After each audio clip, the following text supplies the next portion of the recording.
Bonsoir, un événement grave s'est produit aujourd'hui à Neuilly-sur-Seine, dans les Hauts-de-Seine, près de Paris. Un homme masqué et armé d'un revolver est entré ce matin dans une école maternelle.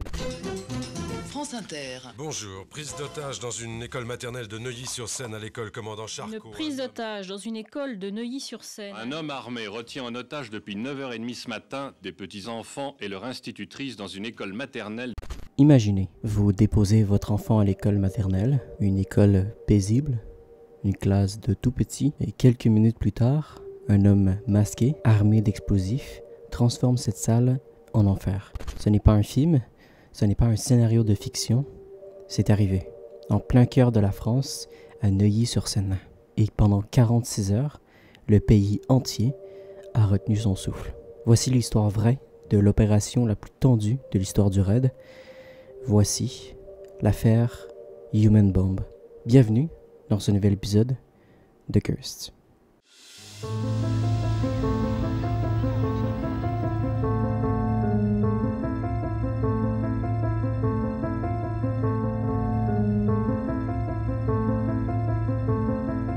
Se reste à la loi. Le forcené est mort.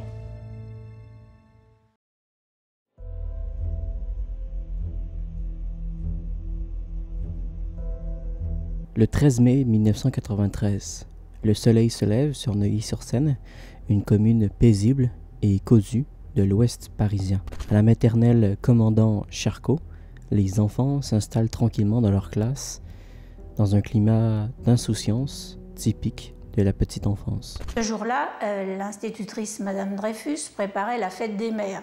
Alors les enfants préparaient des choses avec de la terre, des petits objets. À 9h27, exactement, la routine est fracassée. Un homme vêtu de noir, le visage dissimulé par une cagoule renforcée d'un masque, surgit dans une classe de moyenne section.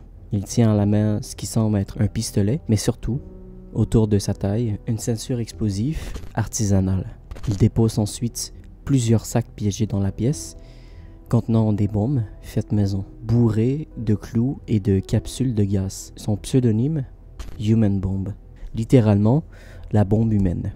Ce qu'on apprendra plus tard, c'est qu'il s'appelait Eric Schmidt. Il avait 42 ans et il était ancien militaire, reconverti dans l'informatique, isolé, endetté, en proie de troubles mentaux profonds. Schmidt était un homme brisé, consumé par la rancune, la haine de l'État et de la paranoïa. Il prétend agir pour dénoncer un système qui, selon lui, humilie et écrase les faibles. Dans la salle, 21 enfants âgés de 3 à 4 ans et leur institutrice, Laurence Dreyfus. Il leur donne de tout barricader. Il pose ses explosifs, relie les fils, se connecte à un détecteur, puis communique avec la police, par fax uniquement, refusant toute voix humaine.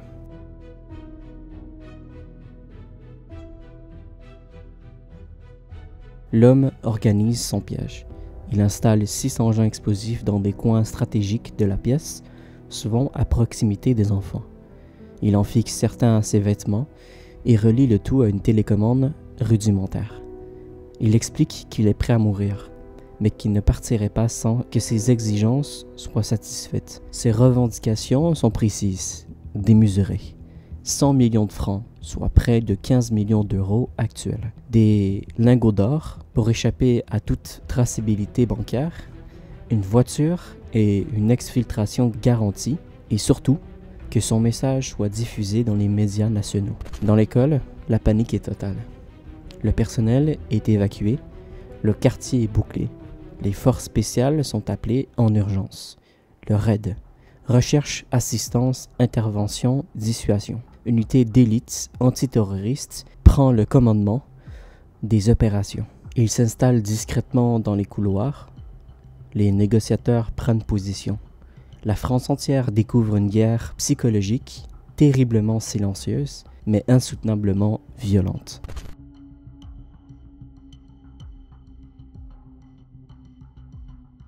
Au milieu de ce chaos contrôlé, une femme devient un pilier. Laurence Dreyfus, l'institutrice de la classe.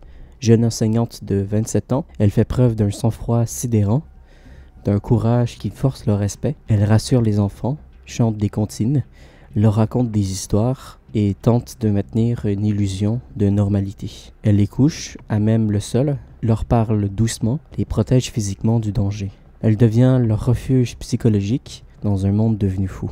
Elle tente aussi de dialoguer calmement avec Schmidt, de comprendre ses motivations, de le garder dans une forme de relation humaine. À l'extérieur, Michel Marie, négociateur en chef du RAID, tente d'entrer en contact avec le preneur d'otages.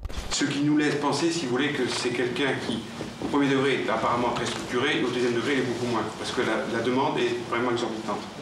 Alors, je ne sais pas, compte tenu du peu d'éléments qu'on peut avoir, si on peut dire qu'on a affaire à un malade mental, je ne pense pas. Je pense qu'on a affaire à quelqu'un qui peut être un petit peu déséquilibré, mais c'est pas, si vous voulez, le fou complètement disjoncté qui est capable de faire n'importe quoi. Les discussions se font uniquement par fax, ce qui ralentit les échanges, complique chaque négociation et surtout amplifie la tension.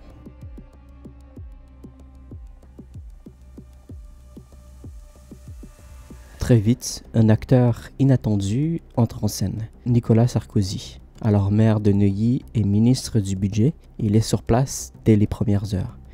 Mais plus comme un témoin, il devient acteur direct de la négociation. Contre toute attente, et malgré les mises en garde, il pénètre dans la classe à 7 reprises, sans gilet pare-balles, sans protection. Donnez-la-moi cette petite gosse. Allez, je sais que vous êtes quelqu'un de bien. On peut être amis, bon sang. On peut avoir confiance l'un en l'autre. Pourquoi non? Qu'est-ce que je vous ai fait, moi? J'essaie de vous sortir de la panade.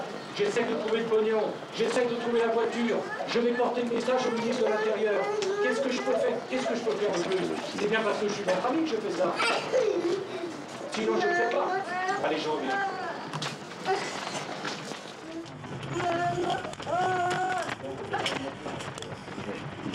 Il discute directement avec Schmidt. Il lui apporte à manger, de l'eau, du café. Il parle de ses enfants. Il essaie de créer un lien. Grâce à ces échanges, 9 enfants sont libérés au fil de la journée du 13 mai. Sarkozy est salué comme un héros par certains, accusé d'opportunisme médiatique par d'autres. Mais ce qui compte à cet instant, des vies sont sauvées.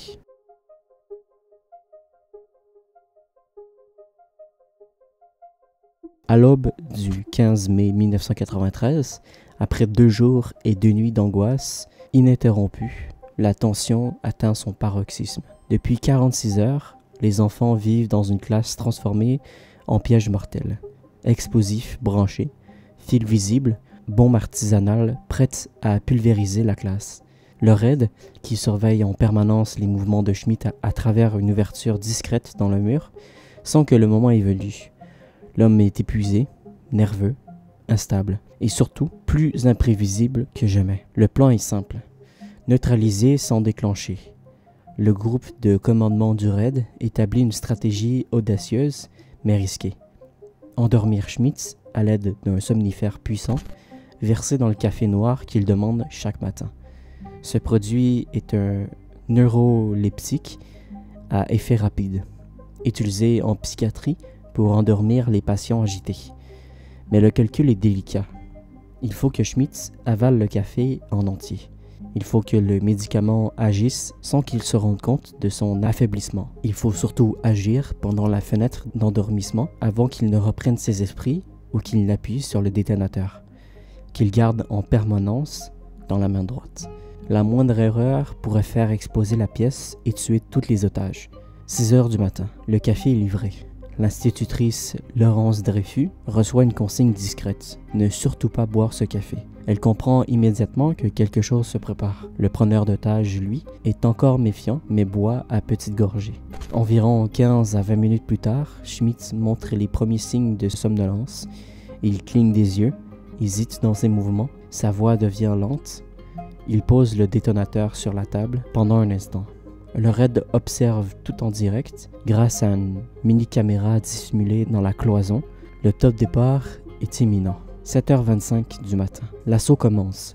3 opérateurs d'élite du RAID sont positionnés dans une pièce adjacente. Ils ont ouvert un pan du mur discret au cours de la nuit. Une brèche parfaitement silencieuse, masquée par une armoire, leur permet d'avoir un accès visuel direct à la salle de classe. Le chef d'équipe donne le signal. Le premier agent entre discrètement par la cloison, un fusil d'assaut, HK MP5, avec un silencieux à la main. Il vise immédiatement la tête du preneur d'otage, qui est penché, assis sur une chaise, l'arme sur les genoux, les yeux à moitié fermés. En l'espace de 1,8 secondes, 2 tirs en pleine tête et au thorax. Un tir chirurgical et surtout la mort instantanée. Aucune chance de riposte. Eric Schmidt meurt sur le coup.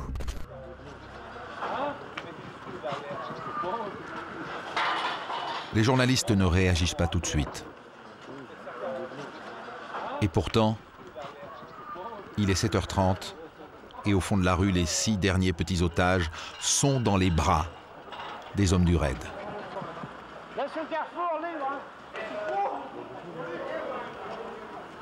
J'appelle tout de suite Thierry de Mézières qui se trouve de l'autre côté de l'école. Il y a du nouveau, Thierry. Oui, apparition magnifique. On vient de voir 3 enfants portés par les policiers du raid. Alors je n'ose pas vous dire que le dénouement est proche. 3 enfants ont été vus sortant dans les bras des hommes du raid rue de Longchamp. Et quant à l'homme, il aurait été maîtrisé, voire il serait dans un état grave. En arrivant à l'école, le téléphone de ma voiture retentit et on me dit voilà, l'opération est terminée, les enfants sont tous libérés sains et saufs et on a dû tirer sur le preneur d'otages. Il n'a pas eu le temps ni la lucidité d'atteindre le détonateur. À peine Schmidt neutralisé, les agents se ruent vers les enfants. L'odeur de poudre flotte dans la pièce. Certains enfants se réveillent en sursaut. D'autres pleurent, d'autres sont figés par la peur. Les agents prennent les enfants 2 par 2, ils les couvrent d'une couverture de survie et ils les exfiltrent par la cloison en moins de 3 minutes. Tous les enfants sont hors de danger. Laurence Dreyfus est la dernière à sortir, sous les acclamations silencieuses des policiers. Les enfants sont ensuite amenés dans un local médical où psychologues, médecins et pédopsychiatres les attendent. Le raid s'affaire à désamorcer les explosifs, un à un, dans une tension encore présente. Certains engins étaient réellement actifs, contenant du butane, des détonateurs électriques et des clous en projectiles. La France découvre la libération en direct. À l'extérieur, les caméras filment en plan large les policiers qui sortent les enfants un par un. Les journalistes confirment. Le preneur d'otages est mort. Les enfants sont sains et saufs. Un journaliste de TF1 résume l'émotion nationale. C'est un miracle. Il n'y a pas d'autre mot. Dans les semaines qui suivent, une enquête judiciaire est ouverte. Les avocats des droits de l'homme s'interrogent. Schmidt était-il endormi? Fallait-il tirer pour tuer? Mais les conclusions officielles sont claires. L'homme représentait encore une menace directe. Le détonateur était accessible. Le raid a agi en légitime défense préventive. Ce qui est important, c'est d'avoir la conscience du devoir accompli. On a fait ce qu'on devait faire. Il fallait l'abattre. Mais si on avait pu trouver une meilleure formule, si on avait pu trouver une autre solution, on l'aurait fait. Vous connaissez une autre solution, vous, envers quelqu'un qui est bardé d'explosifs, dont on a eu après la preuve que ces explosifs étaient armés, qu'ils pouvaient faire sauter la moitié de la classe et tuer tous les gens qui étaient là? Alors, il n'y avait pas d'autre solution. Cette intervention est considérée comme l'une des plus maîtrisées jamais menées par le raid. Aucun civil n'a été tué, aucun policier blessé, aucune explosion déclenchée, 21 enfants libérés vivants, un preneur d'otages neutralisé sans bavure.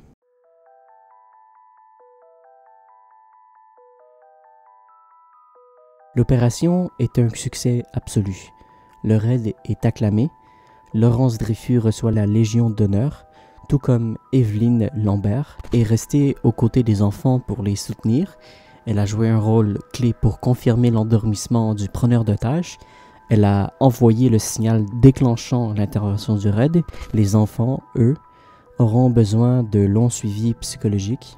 Certains souffront de stress post-traumatique pendant des années. D'autres ne garderont que des souvenirs flous, mais les parents, eux, n'oublieront jamais. La France découvre la terreur dans une école, le traumatisme d'un lieu censé être sacré. Des films comme Human Bomb, sorti en 2007, ou des livres comme Chronique d'une prise d'otage de Laurence Dreyfus raconteront l'envers du décor. Cette affaire reste encore aujourd'hui une des plus longues prises d'otage de l'histoire française, mais aussi l'un des sauvetages les plus spectaculaires et les plus propres jamais réalisés.